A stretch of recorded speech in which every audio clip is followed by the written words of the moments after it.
5 movimentos.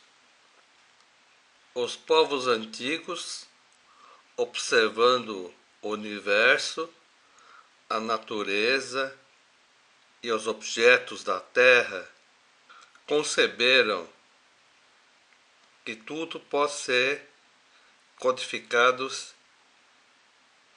em alguns elementos. Para os chineses, são chamados dos 5 movimentos: madeira, fogo, terra, metal e água. Cada movimento tem suas características energéticas. Madeira nasce e cresce. Fogo sobe e expande. Terra, existe o cultivo e a transformação. Enquanto o metal existe a restringir e recolher. E na água, o movimento de descer e armazenar. E aí recomeça um novo ciclo. Todos os acontecimentos e transformações seguem ciclos e ritmos imutáveis ao longo dos séculos. E assim os chineses desenvolveram as bases da filosofia oriental, Yin Yang e 5 elementos, que determinam os eixos de desenvolvimento da medicina, da dieta, da arquitetura, da política, dos relacionamentos, do trabalho, da indústria, do comércio. Yin Yang e 5 elementos é a base da civilização chinesa e também das outras civilizações. Podemos dizer claramente que a China produziu e inventou todos os objetos e teorias que serviram de base para todo o desenvolvimento moderno. Quero reforçar a todos que os 5 elementos, o livro do Imperador Amarelo, os primeiros textos sobre a farmacoterapia chinesa foram recuperados de textos escritos em pedaços de seda ao longo de séculos. Dizem que no período pré-histórico da China, de 10.000 a 7.000 anos antes de Cristo, havia o imperador Wang, que pessoas traduzem erradamente como amarelo, apenas. Os imperador Fuxi, Taiyu, mas somente na dinastia Shang, neste período, é que surgiram as gravações em ossos de animais e cascos de tartaruga. Na época da dinastia Zhou do leste, neste período, foram recuperados de Neijing, de Wushi Pinfang, texto de Confúcio, ainda em panos de seda. E somente em torno da dinastia Han Oeste é que surgiu o papel. E a escrita ficou muito mais facilitada, permitiu a divulgação da cultura, da história,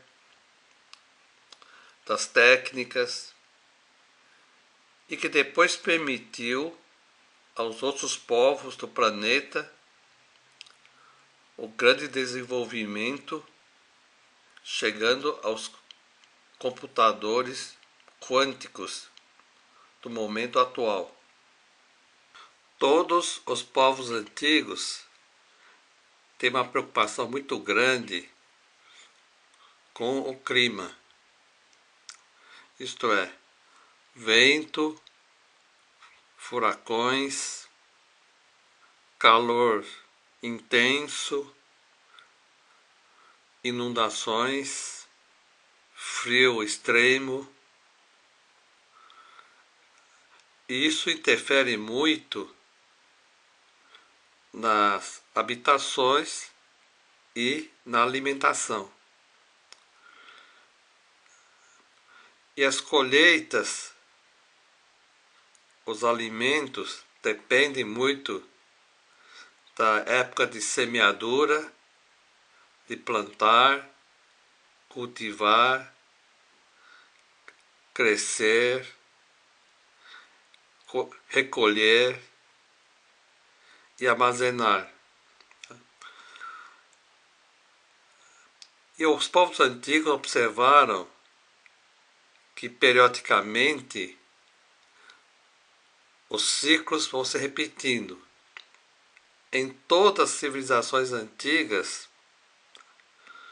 haviam sábios, ou sacerdotes, ou astrólogos que examinavam o universo, a natureza, os seres vivos, as estrelas, a lua, o sol, e com isto inventaram o relógio solar e a marcação dos inícios e a periodicidade com que se mudavam as sombras projetadas de um relógio solar. Então, para todos os povos antigos, os equinócios e os solstícios são eventos muito importantes. Para os chineses, em termos de 5 elementos, eles marcavam a primavera, verão, as interestações, outono e inverno.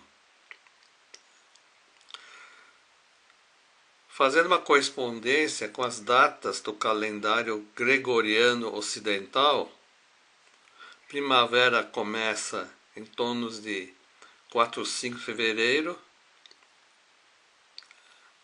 verão entre 5 e 6 de maio, outono 7 e 8 de agosto, e inverno 7 e 8 de novembro. E observaram também que entre as estações costuma haver mudanças bruscas, onde as pessoas ficavam doentes, com muitas oscilações de temperatura, umidade, que os chineses atribuem ao elemento terra, época das mudanças, das transformações, que em geral ocorrem entre 5 de abril a 5 de maio, 8 de julho a 8 de agosto, 8 de outubro a 8 de novembro, 5 de janeiro a 5 de fevereiro. Esta figura representa o esquema original do ciclo dos 5 movimentos, onde o movimento Terra é o central. Recordando, na primavera nasce e cresce no verão sobe e expande, no movimento terra cultiva e transforma, depois restringir e recolher, e no fim armazenar e descer. A terra ocupa a posição central porque contém todos os outros 4 movimentos. A terra contém as plantas, o calor, os minerais vermelhos, contém os metais e também os gases. E a terra também contém água. Então, de certa forma, o elemento terra possui dentro de si todos os outros 4 elementos. O Sol nasce no leste e se recolhe no oeste. Para a China, o sul é mais quente e o norte é mais frio. E assim, já dá para classificar as direções cardinais segundo os 5 elementos. Eis o mapa da China, e aqui está leste, oeste, norte e sul. Aproveitando, Beijing, Xangai, Hong Kong, Hainan, extremo sul da China, Tibete, Mongólia. Para todo o hemisfério norte, o sul é quente e o norte é frio. Após definir as estações do ano e as direções cardinais, os sábios antigos da China começaram a classificar todos os fenômenos, objetos da natureza ou do universo em termos de 5 movimentos. No corpo, os órgãos, as vísceras, órgãos dos sentidos, os tecidos, as emoções, as secreções. Da natureza, os fatores climáticos, dos alimentos e ervas medicinais, os sabores, os aromas, das cores disponíveis, distribuir entre os 5 movimentos, as notas musicais também. Enfim, tudo é possível ser classificado usando critérios de semelhança, de sensação, de densidade, de posicionamento, o que for necessário para adequar melhor a cada um dos movimentos.